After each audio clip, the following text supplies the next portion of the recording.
भागवत गीता भाग 12 सारांश निष्कर्ष भक्ति योग। गत अध्याय के अंत में योगेश्वर श्री कृष्ण ने कहा कि अर्जुन, तेरे सिवाय न कोई पाया है, न कोई पा सकेगा।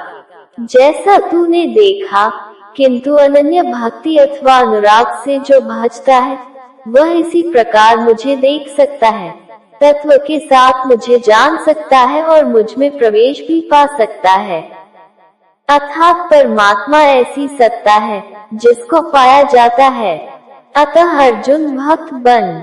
अर्जुन ने इस अध्याय में प्रश्न किया कि भगवान, अनन्य भाव से जो आपका चिंतन करते हैं और दूसरे वे जो अक्षर अव्यक्त की उपासना करते हैं, इन दोनों में उत्तम योगवेता कौन है? योगेश्वर श्री कृष्ण ने बताया कि दोनों मुझे ही प्राप्त होते हैं, क्योंकि मैं अव्यक्त स्वरूप हूँ। किंतु जो इंद्रियों को वश में रखते हुए मन को सब ओर से समेटकर अव्यक्त परमात्मा में आसक्त है, उनके पथ में कलेश विशेष है। जब तक देह का अध्यास भान है, तब तक अव्यक्त स्वरूप की प्राप्ति दुःखपूर्ण है, क्योंकि अव्यक्त स्वरूप तो चित्त के निरोध और विलय काल में मिलेगा। उसके पूर्व उसका शरीर ही बीच में बाधक बन जाता है। मैं हूँ, मुझे पाना है कहते हैं अपने शरीर की ओर घूम जाता है। उसके लड़खड़ाने की अधिक संभावना है। अतः अर्जुन, तू संपूर्ण कर्मों को मुझ में अर्पण करके मानव शरीरधारी मुझ सगुण योगी के रूप का ध्यान द्वारा तैलधाराओं निरंतर चिंतन करते हैं, उनका मैं शीघ्र संसार सागर से उद्धार करने वाले हो जाता हूँ। अतः भक्ति मार्ग श्रेष्ठ है। अर्जुन, मुझ में मन को लगा, मन न लगे तो भी लगाने का अभ्यास कर। जहाँ भी छिप जाए, पुनः घसीट कर उसका निरोध कर। यह भी करने में असमर्थ है तो तू कर्म कर। कर्म एक ही है, ये ज्ञात कर्म। तू कार्यम कर्म करता भर जा, दूसरा न कर। उतना ही कर, पार लगे चाहे न लगे। यदि यह भी करने में असमर्थ है तो स्थित प्रज्ञ आत्मवान तत्वज्ञ महापुरुष की शरण होकर संपूर्ण कर्मफलों का त्याग कर। ऐसा त्याग करने से तू परम शांति को प्राप्त हो जाएगा। तत्पश्चात परम शांति को प्राप्त हुए भक्त के लक्षण बताते हुए योगेश्वर श्री कृष्ण ने कहा, जो समूर्ण भूतों में द्वेष भाव से रहित है, जो करुणा से युक्त और दयालु है, ममता और अहंकार से रहित है, वह भक्त मुझे प्रिय है। जो ध्यान योग में निरंतर तत्पर और आत्मवान आत्मस्थित है, वह भक्त मुझे प्रिय है।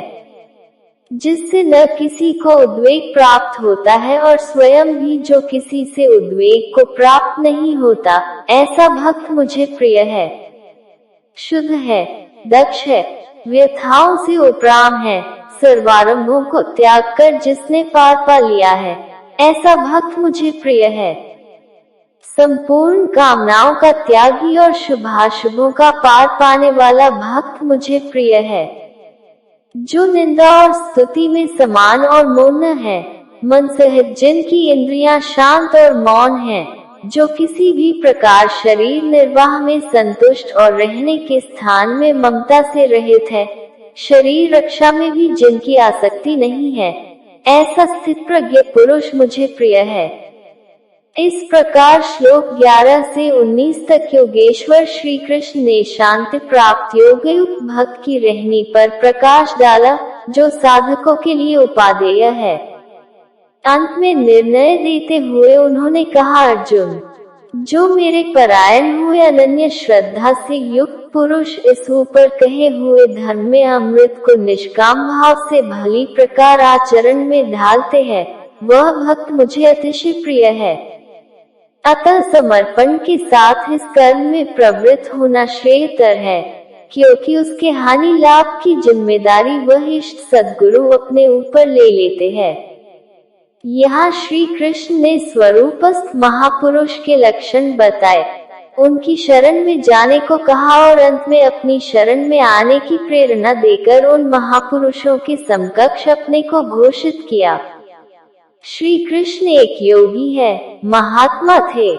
इस अध्याय में भक्ति को श्रेष्ठ बताया गया, अतः इस अध्याय का नामकरण भक्ति योग युक्ति संगत है।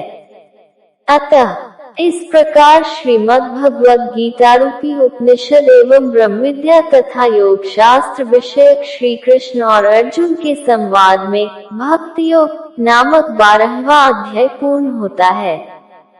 जय श्री कृष्ण।